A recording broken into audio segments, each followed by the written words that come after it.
क्यों बनना पड़ा। तो जय भीम दोस्तों, आप देख रहे हो अंबेडकर जी स्टोरी चैनल। तो दोस्तों, हमारे आपसे एक ही विनती है कि इस चैनल पर नए हो तो चैनल को सब्सक्राइब कर लें और अपने दोस्तों के साथ वीडियो को शेयर कर दो। तो चलिए वीडियो को शुरू करते हैं। आम्बेडकर ने अपने सामाजिक राजनीतिक आंदोलन को मीडिया के माध्यम से भी चलाया और अछूतों के अधिकारों की आवाज उठाई। B.R. आम्बेडकर 14 अप्रैल 1991, 6 दिसंबर 1956 बहुआयामी विद्वान और एक दूरदर्शी संस्थान निर्माता थे।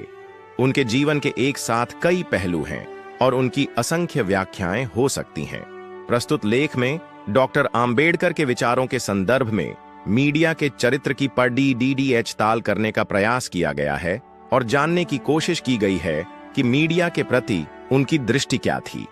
इस लेख को लिखे जाने का एक संदर्भ ये भी है कि डॉक्टर आम्बेडकर द्वारा निकाले गए पहले पत्र मूक नायक के प्रकाशन के 100 साल पूरे हो गए हैं। आम्बेडकर के जमाने में प्रिंट यानी अखबार, पत्र पत्रिकाएं और रेडियो ही जनसंचार के प्रमुख साधन थे।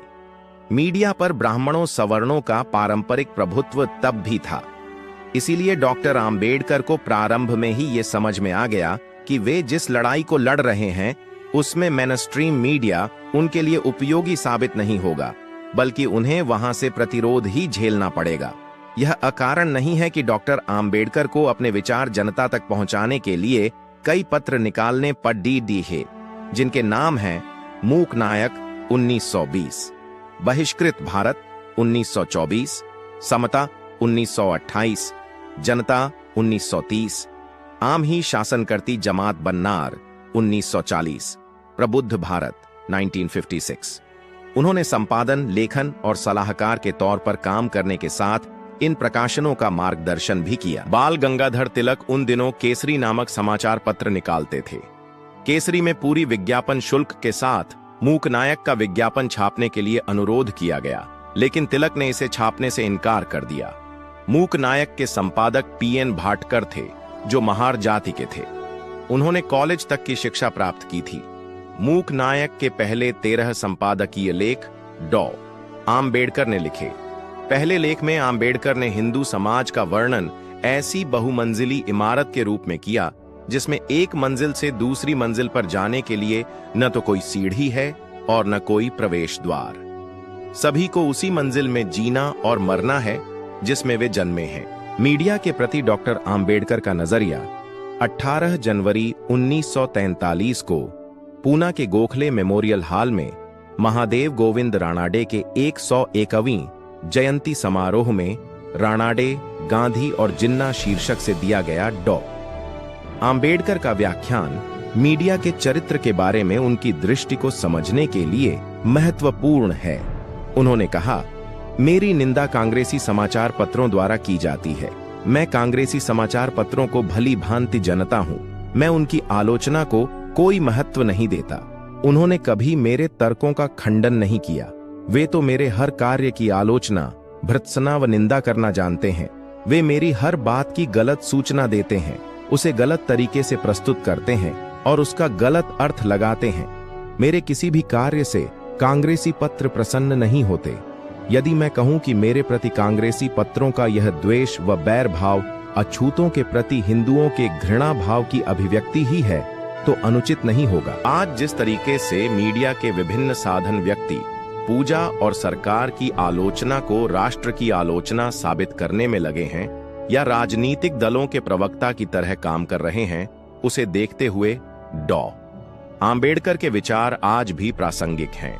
यदि आज डॉक्टर आम्बेडकर होते तो अंदाजा लगाया जा सकता है कि उनके निशाने पर कौन सी विचारधारा और पार्टी तथा नेता होते। अछूतों के प्रति मीडिया का दृष्टिकोण, अस्पृश्यों के जीवन और आंदोलन में प्रेस की भूमिका और सीमाओं को रेखांकित करते हुए उन्होंने लिखा, भारत के बाहर के लोग विश्वास करते हैं कि कांग्रेस ही एकमात्र संस्था है जो भारत का प्रतिनिधित्व करती है, यहां तक कि अस्पृश्यों का भी।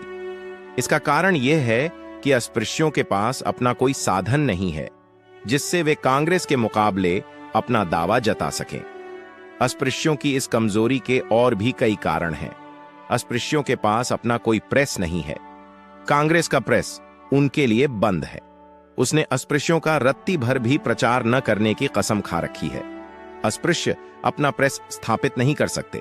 यह स्पष्ट है कि कोई भी समाचार पत्र बिना विज्ञापन राशि के नहीं चल सकता। विज्ञापन राशि केवल व्यावसायिक विज्ञापनों से आती है। चाहे छोटे व्यवसायी हों या बड़े, वे सभी कांग्रेस से जुद्धे हैं और गैर कांग्रेसी संस्था का पक्ष नहीं ले सकते। भारत के एसोसिएटेड प्रेस का स्टाफ, जो भारत की समाचार एजेंसी है, संपूर्ण रूप से मद्रासी ब्राह्मणों से भरी पड़ी है। वास्तव में भारत का संपूर्ण प्रेस उन्हीं की मुट्ठी में है और वे पूर्णतया कांग्रेस के पिट्ठू हैं, जो कांग्रेस के विरुद्ध किसी समाचार को नहीं छाप सकते। लोकतंत्र में मीडिया की भूमिका और Ambedkar all India scheduled castes federation ने जनवरी 1945 में अपने साप्ताहिक मुखपत्र पीपल्स हेरल्ड की शुरुआत की। इस पत्र का मुख्य उद्देश्य अस्पृश्यों की आकांक्षाओं, मांगों, शिकायतों को स्वर देना था। इस पत्र के उद्घाटनकर्ता की हैसियत से डॉक्टर आम्बेडकर ने कहा, आधुनिक प्रजातांत्रिक व्यवस्था में अच्छी सरकार के लिए समाचार पत्र मूल आधार है। इसलिए भारत के अनुसूचित जाति के अतुलनीय दुर्भाग्य और दुर्दशा को खत्म करने में तब तक सफलता नहीं मिल सकती जब तक 8 करोड़ अस्पृश्यों को राजनीतिक रूप से शिक्षित न कर लें। यदि विभिन्न विधानसभाओं के विधायकों के व्यवहार की रिपोर्टिंग करते हुए समाचार पत्र लोगों से कहें कि विधायकों से पूछो ऐसा क्यों है, कैसे हुआ, तब मेरे दिमाग में कोई दुविधा नहीं है कि विधायकों के व्यवहार में बड़ी तब्दीली आ सकती है। इस तरह वर्तमान दुर्व्यवस्था, जिसके भोगी हमारे समुदाय के लोग हैं, पर रोक लग सकती है।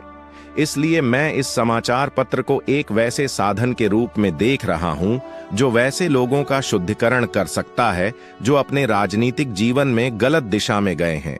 आम्बेडकर के जमाने से लेकर अब तक मीडिया की दुनिया में बहुत कुछ बदल चुका है, लेकिन बहुत कुछ यथावत भी है। दलितों के लिए मेनस्ट्रीम मीडिया के दरवाजे अमूमन आज भी बंद हैं। उत्तर आम्बेडकर काल में कांशीराम ने उनके आंदोलन को आगे बढ़ाते हुए कई पत्र निकाले। आज व्यक्तिगत प्रयास से कुछ व्यक्ति और संगठन छिटपुट पत्र पत्रिकाएं प्रकाशित कर रहे हैं। व्यक्तिगत प्रयास से अनगिनत social media page, Twitter, Facebook group, YouTube channel, video blog और ब्लॉग चलाए रहे हैं।